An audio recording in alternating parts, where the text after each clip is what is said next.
তখন রাত্রি আঁধার হলো, সাঙ্গ হলো কাজ। আমরা মনে ভেবেছিলেন আসবে না কেউ আজ। মোদের গ্রামে দুয়ার যত রুদ্ধ হলো রাতের মতো। দু একজনে বলেছিল আসবে মহারাজ। আমরা হেসে বলেছিলেন আসবে না কেউ আজ। দ্বারে যেন আঘাত হলো, শুনেছিলেন সবে। আমরা তখন বলেছিলেন বাতাস বুঝি হবে। নিবিয়ে প্রদীপ ঘরে ঘরে শুয়েছিলেন আলস ভরে। দু একজনে বলেছিল দূত এলো বা তবে। আমরা হেসে বলেছিলেন বাতাস বুঝি হবে।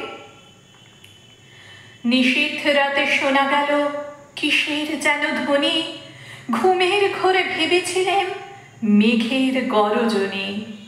ক্ষণে ক্ষণে চেতন করি কাঁপল ধরা থরহরি। দু একজনে বলেছিল চাকার ঝনঝনি। ঘুমের ঘোরে কহি মোরা মেঘের গরজনি। তখনও রাত আঁধার আছে, বেজে উঠল ভেরি। কে ফুকারে যাব সবাই আর করোনা দেরি। বক্ষ পরে দুহাত চেপে আমরা ভয়ে উঠি কেঁপে। দু একজনে কহে কানে রাজার ধ্বজা পেরি। আমরা জেগে উঠে বলি আর তবে নয় দেরি।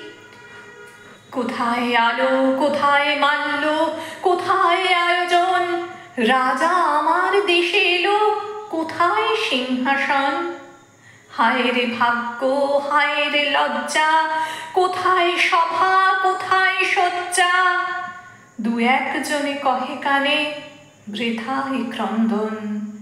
রিক্ত করে শূন্য ঘরে করো অভ্যর্থন। ওরে দুয়ার খুলে দে রে, বাজা শঙ্খ বাজা। গভীর রাতে এসেছে আজ আঁধার ঘরের রাজা। বজ্র ডাকে শূন্য তলে, বিদ্যুতেরই ঝিলিক জলে। ছিন্ন শয়ন টেনে এনে হামি না তোর সাজা। ঝড়ের সাথে হঠাৎ এলো দুঃখ রাতের রাজা। শোনালাম রবি ঠাকুরের লেখা কবিতা আগমন। কেমন লাগলো জানাতে কমেন্ট করতে কিন্তু ভুলবেন না।